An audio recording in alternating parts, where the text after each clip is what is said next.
Ma chérie nao soko moni mosali na nzambe na lobi bien natali caméra na kofungola miso soko moni mosali na nzambe moko aye devant yo ayebisi que ma sœur Dieu m'a convaincu que tu es ma femme soko za na autorisation soko za na courage benga na imbala moko na matière bolingo nzamba zala te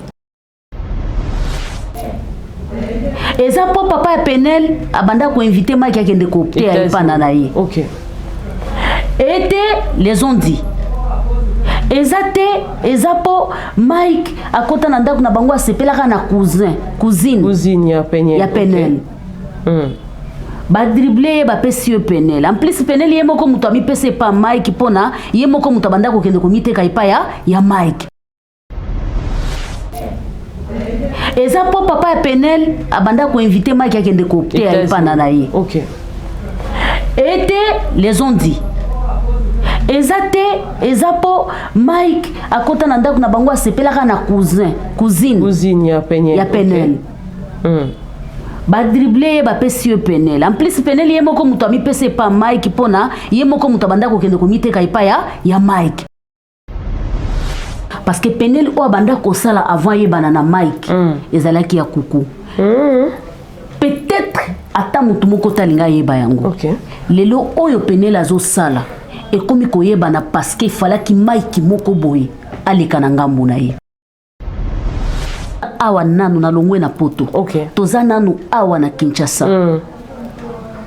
sona ebisio ke kana veni onaza yana mwana ya 10 ans akoma ko bimana bakuluna. Est-ce que tu peux me croire? Puis ajoano mona kawana soto kena ndenga bien eza aja kindenga poto pona poto mutu moko tazaka na age ne normal o tata na mama na ya botela ye donc wana aja ngunda eza aja ngunda na ndenga bien na ndenga vrai pozwa mbunzu bien ya Penel pesela ye ajo apesa abiso wana eza aja ngunda tanga jika sona ke poto na minicho na zana ajo na zana ngote. Cela veut dire que la réalité est belle oyo ezomona na lelo eza na petit frère ya Mike ayaka koloba tango Penel alobaka ne bandeli tango debia makambo ebimaka alobaka que Mike abanda Penel abandaki ko benda diamba na ndako est-ce que nani abosani papa ya Penel na mama Penel bazara déjà divorcé baza isika moko te? Really? Yes, bazara divorcé. Oh yes.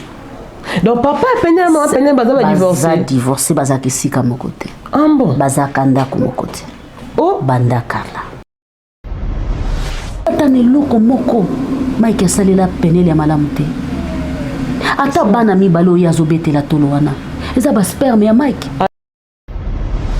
et nazana témoignage moko ya pasteur à Lubumbashi ndeko nanga moko azana Lubumbashi ndatindela ngango ba grand pasteur do abanda concert moko Mike abetaka bazaka na Penel na Lubumbashi pasteur wana muto invitaka bango pasteur wana aloba penza ouvertement ibsa Mike si j'étais toi je pouvais me débarrasser de cette femme depuis longtemps.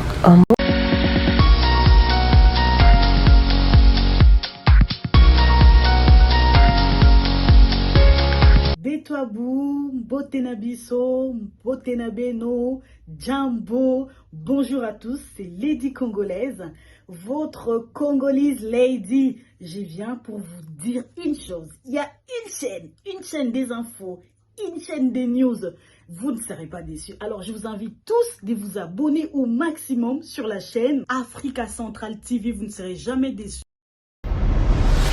Afrique Centrale Télévision, fidèles internautes, chers téléspectateurs, abonnez-vous massivement à notre chaîne. Nebi que vous avez ébélé.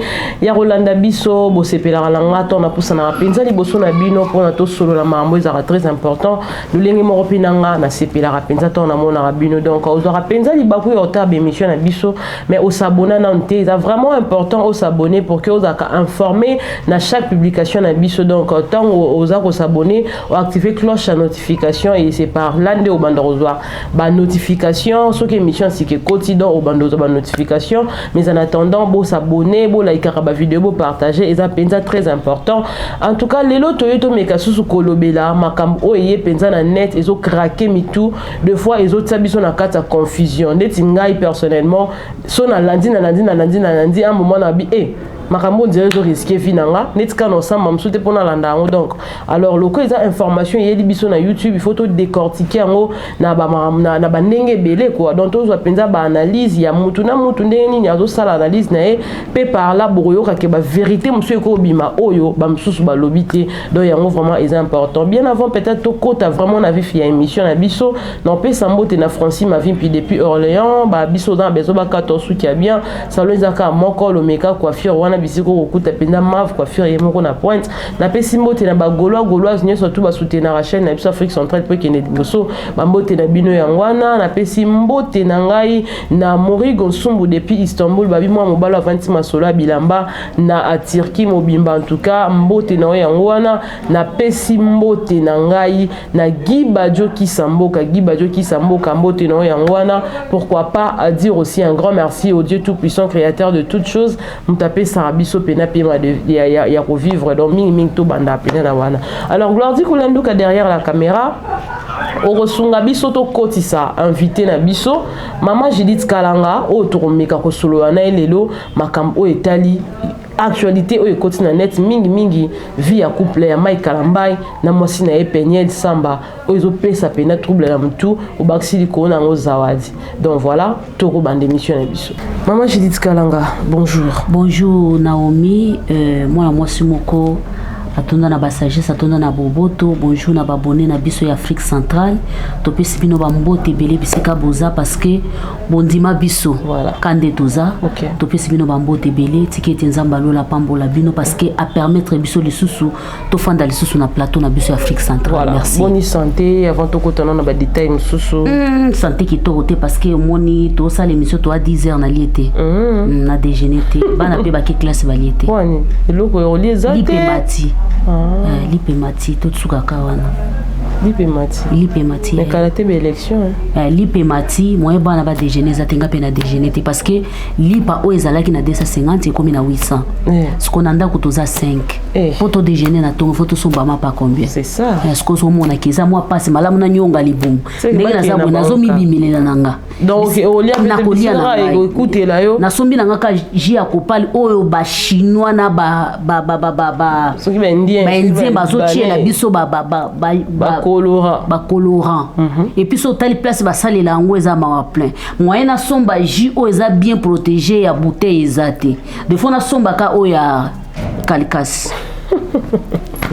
c'est que bakena bango te likolo ndeza mabe likolo ndeza mabe soki Kabila zaki menacé tozaki na mot dépasse vie sociale ce que tozozwa vie sociale ya tango Kabila na vie sociale ya lelo ezata fa 4 na tango Kabila ezata fa 4 parce que Miss Thompson ya 5000 francs na tango Kabila eza pena ba 18 plus ya minene na ta 7 super 20 plus c'est côté à ta 5 ouais ya minene otumbi pe boleli na fumbwa pembeni lelo kende ko somba ba ko chiela yo 16 plus 4 o déclarer ba émission que somba place msusu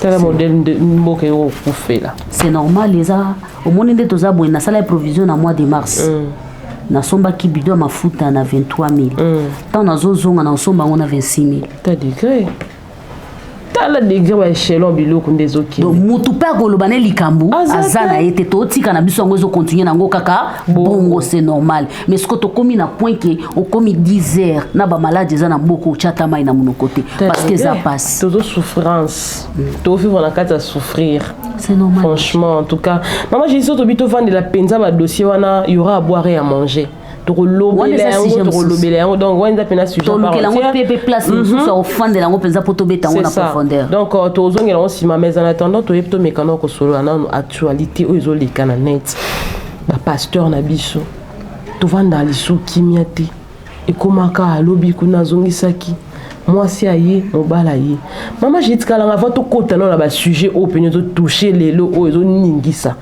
to mekano ko yeba Peniel na Mike Kalambai libala na bango za kindengeni. Bon, merci beaucoup ma chérie. Nazara na système moko na linga kokota na muzindo ya vie privée ya batute. OK. Mais ce qui est vrai na ane moko boy passé ngana yo to yebaka Peniel te. OK. toyebaka Mike Kalambai lokola star ya mboka na biso mais tomona kaka jour moko kaka Moïse Mbi oyo nde place penga na monela mariage ya kekoloba ke Mike abali na États-Unis azala présenté na cité Bethel un certain dimanche par Moïse Mbi tomona yango place nga na monela libala ya Mike que Mike Kalambai abali eza na cité Bethel ba présenter ye Penel na nani et pas ndeko na ye Moïse Mbi histoire ya ndenge balingana na komi koyoka les ondi eza po papa ya Penel abanda ko inviter Mike akende ko opter ya pana na ye était les ondi eza po Mike akota na ndako na bango asepelaka na cousine ya Penel ba dribbler ba pesi Penel en plus Penel ye moko muto ami pese pa Mike pona ye moko muto banda ko kende ko miteka ipa ya Mike les ont dit mais oyo ngana yo tomona toyebe bandelité toyeba sukate tomona ka présentation na cité Bethel après tomoni ba photo na Instagram tomoni ba photo na page Facebook suka na ngoyango maman j'ai dit batu ba soulever ba hypothèse ya trop ya koloba que libala ya Peniel ezaki libala o ezaki destiné na Peniel te papa ya Peniel na mama ya Peniel ba betela ki Mike Kalambai cop donc ezaki libala mobo ya cop juste ka ba pesa Mike Kalambai mwana bango mais vision ya Mike Kalambai ezalaki te que il faut ba la Peniel est-ce qu'elle a liro maramzo kindile to ko confirmer hypothèse wana te nga jusque là na confirma kango ezate ke to ko kité avant to koma na état otozanango na confirma kango déjà que ezala bongo malgré nazalaka témoin oculaire te na confirma kango parce que même ba mikolo baloba mai eningana kapamba te mai ce que ningani cela veut dire que mbisi eza na kati c'est que libanga babwaki c'est que loko moko esali ke mai sanini eningana engana ndimango eza te ke kaka lelo na Afrique centrale nde na ndimité donc na ndimaka na ngango partout cela veut dire que ba parents ya Penel eza lokola babotaki mwana omoni tobotaka bana toyebaka avenir ya bana na biso te la fille azalaki déjà détruit na bomwana donc je parle de ce que je suis en train de voir je n'affirme pas azalaki déjà ya kobeba na bomwana alors ba parents bakendaki omoni ba pasteur ndenge bazalaka ils ont vu que nous tous en amona moko azamona mo malamu amona na kaza botosi alors pour moi nous allons bien protéger et sengeli mwana akende na maboko ya mais ndeko na ye o tozana na ndaku moya baleza te pour oyo pour comprendre mes comportement ne changer face à la mama pasteur mais ayaki lokola basali mabe kolika parce que Penel o abanda ko sala avant yebana na Mike ezalaki ya kuku peut-être ata mutu moko talinga yeba yango lelo oyo Penel azo sala et komi ko yebana parce que falaki Mike moko boye aleka na ngambu na ye parce que falaki célébrité moko boye aleka na ngambu na ye ajemela na sima ya kombo célébrité wana po sa nini ayebana mais en dehors de ça na ndenga normal na ndenga logique ata babandeli mokili fa 20 tolinga toyeba penalty alinga za ne mannequin États-Unis alinga za la ne nani mais tolinga to beta histoire nende to beta histoire ne leloté tolinga to za na ba live na biso na ba stati na biso na ba makamu na biso penalty ndengo zokota boy kuti na lupangu bazana bango ba youtubeur te mais ba obeta lisolo penel c'est ça on comprendre que ça likambo ningisi mokili eningisi mboka na biso et suka nango ezali kamumoko ezo détruit même kondima ya bato c'est ça c'est vrai ezo détruit même kondima ya bato pona koloba ke koyeba ebandeli pe suka ya libala ya Penel eza pasi ebandeli eza présentation ya mariage na Bethel suka nango ezali mamulo pona Penel bafandeli biso na plateau baza kolakisa biso ba photo ke Penel a été tabassé na zemi ya 3 mois nde suka nango tindenge to okoma to kende 4 ans likambo esila kate Maman Judith Kalanga, Penel azaki détruite, banda bomwana na ye, yango ba pesa ki frère Mike Kalambai. Destruction wana ya Penel ezaki na nini, na point ni parce que Penel babal na Mike Kalambai na 18 ans. Na état na temps wana so toi comme na 18 ans azaki déjà la destruction. Ma chérie, toza awa nanu na longwe na poto. Toza nanu awa na Kinshasa. so na yebi soki quand na venu o naza ya na mwana ya 10 ans akoma kobima na bakuluna. Est-ce que tu peux me croire? Azana papa azana mama kocha elongi na seti na lobi bien quand na venu o naza. OK. Eza déjà na mwana ya 10 ans. Akoma komela diamba. Place ekiri ya bakuluna bakenda komelela diamba yazala wana bana ya bamoto bakufandaka yazalaka wana azana ban na baparent na ye mama na yaza na 10 ans 10 ans, 11 ans, 12 ans, 13 ans, 14 ans, matana poto te awa na Kinshasa. Maintenant, ce qui toke musika, bon on a poto sika moi na na première position na liberté. C'est ça. Pour moi na beba, pour moi na koma na point comme la drogue, comme la diamba, ko baby sa vie na ye, ana droit senga permission panal. OK. Mais peigner la balle vierge, paraît-il. Qui t'a dit? Moi na moi soit bala vierge. À cause de la capacité na puissance au penel la zala nango. À sa puissante? Oui, selon ye. Ami mon arakaza puissante. Et oui, aza puissante. Parce que a forcé puis a fungoli porte à côté pana à côté pananga à côté pana ya côté pana sans kotoki. Aza puissante. OK. Na badir na ye, na comportement na ye, a côté na banda kwa bato asenga audience te. OK. Ba koma ko beta li solo ne ko lekana nu star o ya sala ke to ye ba ye. Donc a puissante. Maman Judith Kalanga, Mike Kalambai, ba pesa ke penyel ya kopesa lokwa cadeau parce que bazaki ko tenir na éducation et penyel ezala bien. Donc ba former, ba redresser pour azala redresser fois azara moi sa pasteur. Donc ba pasteur na biso ba kosa biso parce que le frère Mike Kalambai déjà aza pasteur. Mais ndenge ni ndimi ba pesa ye cadeau moko boye moi si moko boye lokola cadeau pour abala aussi longtemps à consulter nzambete andimi pe ko bala e bon. Ma chérie nao soko moni mosali na nzambe na lobi bien natali caméra na kofungola miso. Okay. Soko moni mosali na nzambe moko aye devant yo ayebiso que ma sœur Dieu m'a convaincu que tu es ma femme. Soko za na autorisation, soko za na courage benga na imbala moko. Okay. Na matière à bolingo nzamba zalate. Ça j'ai dit oya lola mokeli nanga Jésus qui de Nazareth mo pesi na pema mo bateli o asala rajika azala aza témoin nanga na matière à bolingo nzamba zate soko moni muto ye ko telemela le bin nzamba convaincre nga que moi si nanga keba na aventurier na matière à bolingo zali misu na motema si tu es convaincu que Esaïe les restes Zamba yaka par rapport à ndenge bino bozo apporter yango.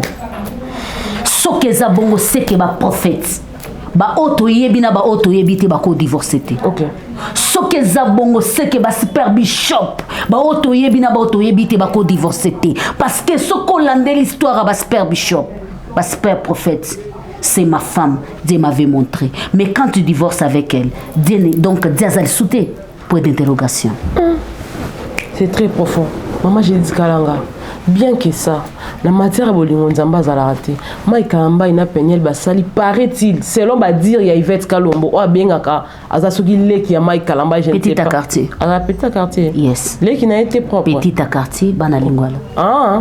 Mais mani ki ba Mike Kalamba za mona bandade. To longola de John na kati. Petit à quartier bana lingwala. OK. Voilà. Les qui n'ont qu'à quartier. Normal. Voilà, à l'objet que Peniel, na Mike Kalamba, il sala qui fiancé il y a téléphone.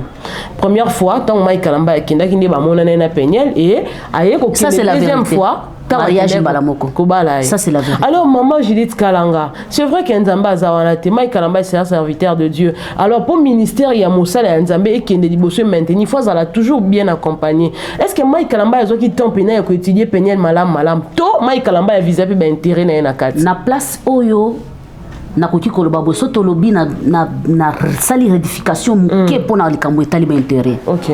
Mike Kalamba pour kende aux États-Unis déjà. Pour comme ça abala penel Mike déjà zaki asayebani. OK. Asa beta qui déjà zali kambangolu et PC succès PC ba trophée. OK. Asa beta qui déjà fungola likolo et puis c'est le sous-trophée pour la deuxième fois. Ayebana qui a ça succès déjà moi épé kotaki. Yango pe Penel a krakaki ayeba ki déjà ki nazana na faire na moto yo kombo sala kinini yebani. Donc Mike pas kende États-Unis azaki na besoin ya profit moko boete. Mais mutabenga Mike na États-Unis c'est le papa de Penel. Mike déjà banda ko kende États-Unis na bandenge na me muta banda ki ko inviter pas kende ko teya na église eza papa ya Penel. Donc wana eza ba histoire moko toko tango na profondeur parce que keba toza na réseaux sociaux mais eza na ba histoire musu toye baraté parce que biso toza banzambe te poto fungola banda ko bato toko tati na ba chambre te ba histoire musu ba memela biso eza yango tende ba vraie histoire. Cela veut dire que na point wana na zongeli foi Mike asala erreur munene ya vina ye. Na tanga commentaire moko tango Penel ucho sala live na ye oya suka na mona ki papa moko na ebite soki eza faux profil na ba page minene alobi mwana mobali oyo jour abala mwana mwasi oyo eza jour akotisa molimo ne na tombe. Wana eza commentaire na mutu moko na page na se ya live a Penel. Donc Mike a signé liwana ye jour accepta Penel, accepta photo, accepta beauté ya libanda, accepta ba français ya lokuta, accepta ba tendresse ya bana poto, atala pe non avantage pe aza mwana poto, aza na nationalité taze po Penel papa mama ma chérie abota manakini. Penel aza mwana poto te. Mwana kini et puis ajoana mwana kawana. Surtout kena nenga bien. Eza aja kindenga poto pona poto mutu moko tazaka na age ne normal o tata na mama na ya botela yi. Donc wana aja ngunda. Eza aja ngunda. Na nenga bien na nenga vrai. Pozwa mbunzu bien ya Penel. Pesela ye ajo apesa abisu. Wana eza aja ngunda tanga jika sona ke poto na minicho na zana ajo na zana ngote. De fona kita. Mutu moko te. Eza yango Marcelo aloba. Bino bozana poto bo critica bato boye bate bino nyonso bo vivra na sa malédiction bato poto ba finga ye mais alobaka likambo solo mutu nyonso azana poto même osa na nzambe a vivra na vérité na été alandela intérêt kande utaki oloba ne bandeli mais yazala mutu olandela intérêt parce que azala déjà intérêt na maboko yango moni ekomisie na point oyo. Cela veut dire que azofuta ba erreur na ye. Il ne fallait pas. Mais pour na koloba po bala mwaso il fallait qu'il y a tout na nzambe non. Nzambe zani na kata bolingo te. Il fallait qu'il azala convaincu. Mais kolongo l'intérêt na kati. Ndenga landa ki intérêt. Ndenga landa ki biloko wana. Nde yango moni azomona.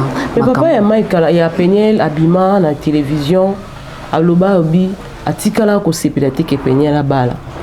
Tellement que Penel la tenait qu'il faut abala le coup la bango na poto za kabana grand frère na ye papa et bizaki le biti comme est-ce que Penel na papa ya Penel na maman Penel bazara déjà divorcé bazara ici comme côté. Really? Yes. Bazara divorcé. Oh yes. Donc papa et Penel maman Penel bazara divorcé. Bazara divorcé bazara ici comme côté. Ah bon. Bazara kanda comme côté. Oh banda kala. Donc biti ya makambo ebele tango susu papa tango constata ki atali Mike atali mwana lobi non mwana nanga mais tango papa bimaka ezalaki pona koloba ki aboya ka Mike mais na ndenga normal soto landeli lelo ba yebaka secret ya mwana na lelo ba cousine na bandeko ya Penel ba komo bimisa ba réalité mususu nalandaki moko direct lobi na TikTok azolo ba réalité malgré banda ko pakola ngo mafuta ke no Penel aza mwana poto il fallait ki Mike a comprendre ye mais soko tali longi Penel mobimba mutabando sala live lo franchement fallait que Penel a comprendre et puis pour biso na poto pour otinda moi il faut ko yebise que non moi il faut yebisa moi s'il te plaît tu peux me donner ça mais en Afrique eza bongo te bana na biso ba kola bongo pour eza na batu ebele Penel a finga na téléphone pour babanda ko sala la téléphone moko na Mike pendant 3 ans Penel a finga batu ebele pour banda ko maîtriser kinité yango mona ki ne bandeli Mike banda ko ka Penel a fanda na kinité wana eza live yande ko popa Penel a sala ki lobi na TikTok en tout cas aux Hollandais. Cela veut dire que la réalité est ébélée. Oh, ils ont mon analélo. Ils ont un petit frère ya Mike. Ayaka koloba tango Penel alobaka ne bandeli tango debia makambo ebimaka. Alobaka que Mike abanda Penel abanda ki ko benda diamba na ndako. est-ce que nani abosani vidéo ya leki ya Mike penela banda kobenda diamba tango batie na ndako na sika penela bandaki kolata bakilota mikuse bamini azoleka jour mosusu akola apasona Mike bilamba devant ba musicien nani abosani yango penela bandaki kokota ba boîte de nuit awa wana tango baza frère Mike mais penela leka lobi ke leki ya wana tango aza awa mais nyonso wana mobali abandaki kokotela yango nde esalaka ke famille ya Mike esala neti ese lâché na Mike mobali penel azalaki intouchable elle va changer soki amoni asali babétise ebele asali effort azongisa na États-Unis yango monaki penel akomaki lokola sac à dos ya Mike soki ake toilette akie na ye soki abopo asalaka babétise te balobaka tala mwasi na yo omoni bapaster minene nyonso oyo ya Kinshasa bayebi histoire ya Mike na penel. Je crois que bandeli avant to bande émission tuna kinga ba parent ya Mike bazalaki. Oyebi pourquoi te. Oyebi pourquoi baloba te. Avo bimana TV boy. Baloba balimba. Suka nango ba yebisa Mike. Tika yango. Mais nazana témoignage moko ya pasteur à Lubumbashi. Ndeko nanga moko azana Lubumbashi na tindela ngango. Ba grand pasteur do abanda concert moko Mike abetaka bazaka na pene na Lubumbashi pasteur wana muto invitaka bango pasteur wana aloba penza ouvertement ebisa Mike si j'étais toi je pouvais me débarrasser de cette femme depuis longtemps. Bon parce que basamba balemba et comment na niveau que en présence ya pasteur wana pene la beta maboko na mesa télématique bango amata pe na mutuka kenda. Donc poto mona otozo mona lelo des histoires bandaka kala mais mobala banda koyoka soni bakoloba bakosala boye pona za mosali na nzambe na koyoka soni na uti obala kala te mwana ya mibale oyo baboti na se ya matata ya grave Zayol na se ya matata puis moi ça kendaki maye ko annoncer mobali kenaza na zem c'est pour cela paternité na ezala ki babanda ko douter yango. Oh Mike a exigé que fait ça test à AD. Oui. Pour moi c'est ça kenda ki penza bakabwani metika le kaba divorcer moi c'est quoi ko annoncer mobali kenaza na zemi yango nde sala ki après des abazonga na lisusu po ya ko panza na lisusu. OK. Sko tango mobali a décidé que ngasko na minicho na boyo na lingo lisute ndango epesa ki mwana kipeleke se mwana monite oyo eza chose nanga na mesana na ebisi na boya ya angulumi na mesani na lingita ya angulumi lelo ya abwakelinga na munoko ke na boyo tezela na inventer biloko moko boki asala. Donc mamani surtout peña la bimisa ba invention soki a pété ba plat a pété ba plat de bolingwe matie a raisonner ba bilo Mike bando sala lobi bilo abwena ozwango wa pilisu tika na sakanela mwa mobali. Donc ma campagne là on ba biso za mambalo kuta to ezaka juste parce que besoin a besoin de défense ya Mike Kalamba. Je n'ai pas besoin parce que pour le moment na Mike abaisenga je n'ai pas besoin que tu na de défense ya mutu moko te. Son na lobi sincèrement na lobi nana besoin de défense ata ya mutu moko te. Parce que maman Jenny Kalanga peña la hotel ko sala live na ye komi pende pesi mbutu donc on dirait il y a un dépendé en actualité siko a sali live a déclaré concernant mamba bananaye que dans mutu moko sokola bananaye bandero simba bango pipi bananaye baye ko zonga comme tel do ba mambo belé est-ce que ça makambu ya lokuta to ezaka juste parce que peña la qui fait ka péter ba plan d'ayo bimsanga. Merci beaucoup Naomi otala ki live wana non. Oui. Qu'est-ce que tu as constaté dans live? On a constaté que peña là qui tellement enragé azaki na kanda makasi et abimisa marambo akoka ko bimisa c'est comme si a constaté quelque chose réellement nga o nga na constata ki za que Penel azalaki agité Penel azalaki posé te et na koloba ke live o Penel asalaki par rapport ya ba live o Penel asalaka eza différent makasi. Eza live moko ya mutu oyo abanda ko s'attendre na victoire moko boy ma échoué. Eza live ya mutu moko abanda ko s'attendre ne longa moko boy extraordinaire mais a échoué. Mais ce que pesi e ba mécha lobina baby sakaka. Lokwa nazaka pe na mwanda mwa ba fani nanga ba croire nanga. Vous comprenez? OK. na bandi sikoyo moko na live ya Penel. Sujet ya liboso. Mes enfants ont été négligés. Mwana nyonso ezala ya mobali ezala ya mwasi soka zana no muke soko zo sukola ye pona ba mama pona batu nyonso bayebi welikanaka soko zo sukola mwana ya mobali ya muke babalola ka sex na ye olekisi mwa linyoka ezana mwana moko te bakolo baba sokoli ba silsi ba simbi sex te il faut luka hypothèse mususu ayela yango soka lobi baba ndaki ko benda ye sex. Là d'accord. So kaza mwana mwasi balobi non kobenda et sexe. Abi me toucher. Quand on me lave, quand on te lave, on te touche. D'ailleurs, ezana kilelo nde totika bana na biso. Na tango wakala na banda komona grande sœur nanga. So kazo sukola bana na ye ya mibali, azo benda bango. Azo benda mwana azo seka bia tika ono oyo koma mobali moko boyo zanga makasi. Mwana nyonso tango basimba ezala ya mwasi ezala ya mobali basukola kaye basimba kaye mwana babanda ko simba ye muto banda ko simba ye banda ko mema kende ko violer soki za ko violer États-Unis za mboka ya droit muto pe wa banda ko simba za États-Unis kende ko funda ye c'est ça kende ko funda ye mwana na pota za na première position soko constater que puis mwana zo loba soka lobeli yo seka za na droit ya kolobango devant juge kende ko loba yango bakanga muto sakana kina mwana na yo. Est-ce que tu as besoin de parler? Mes enfants ont été abandonnés. Babanda qui kofanda, je ne sais pas si c'est qui. Nalingina zongi selaye. Alors, est-ce que vous connaissez la douleur de porter l'enfant pendant 9 mois? Na zongi seliye maman. Est-ce que toi réellement tu es une maman? Toi réellement.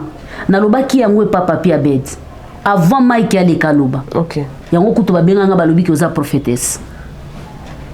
Naloba ki na Penel boy. Penel aza mama te. Aza femme. Mena mulonga ba mama zate. Penel lelo ko déclarer banate. Avant soki Mike azalaki na distance ya 100 mètres na bana wana. Azui accès à kozwa bango ata 2 jours ndengeni.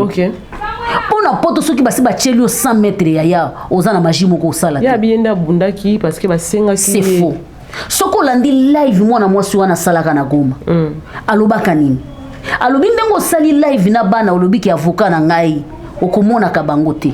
Tolekaki 2 jours te tomoni tolekaki soki des semaines te tomoni penza Mike sko na bana. Mais Penel la pen akataki la itango bazana Didier mwana mobalo bandaki ko telingana na o Ivoirien wana. Bazaki na Goma na makambo tango volke kiti na Goma. Asala live ndengo solika na live wana che mwa ba musique na yo zo yemba voka na yo okotika la komona ka subana na te soko moni bango lobanga Penel te. Mutu nyonso atala yango batu nyonso balobaza papa bana kopekisa bana abinga soki na tika ki omona bango tamuke poza papa na bango mena miniti okomona bango te live wana ele kakati mais après to yokomona sko Mike na bana penza cela veut dire que oyo bango bazo ya laksa biso na internet eza ozo lekana kuna te Mike akomi na bana ndengeni c'est que j'ai constaté quelque chose et pesa pas si pour mondela pesa moi si mobali bana ouais c'est ça. Et ça passe. C'est que faut aller na ba raison moko convaincre Mundele penza ebisio ke zwa bango. Mais soko za na ba raison wana tato Mathieu kiti na se. Mundela ko peso banate. Ata oya zolo bala miable Mundela yeba kala miable te. Soka moni bino mi bale bozo kana pona banate akozwa bana ba okende na foyer. Mundela yebaka la miable za na Congo. Mundela kotuna kaka nani za na garda bana. Mundela yebaka ala miable te na likambo talibana. Soka moni lisolo bana ne komo beta ma 2 fois 3 fois akoloba désolé ni yo ni ye muto me mabana na zate ale bino nyonso bana bakekuna bosanga bango. Et ceux qui bakekuna po bozwa bango komi likambo. Et comme ce ko bo traiter ndé na l'état. Dans l'état. OK. Bana ba komi eloko Penel ngaki expliquer biso ba koma kina na maboko ya Mike ndenge nini parce que yazaki na garde ya bana na ye total totalement. Kasi ya expliquer ki te aloba ki abi ba bondela ki e parce que Mike azaki non ba bondela ki première fois Mike aye kozwa bana atali bango asali live ya jire liboso mokili mobimba lobi ndenge ka asali live na bana na akomona bango lisusu et après ba ki ko bisa bango que bo bando garder bana une semaine baza c'est que makambo yango ezalaki mpe kaka na justice. OK. Justice paye à poto pour alobaki après une semaine pas ya papa après une semaine pas ya maman mais na tuni boy Mike asali na bana na une semaine te pene la sali na Kinshasa 7 mois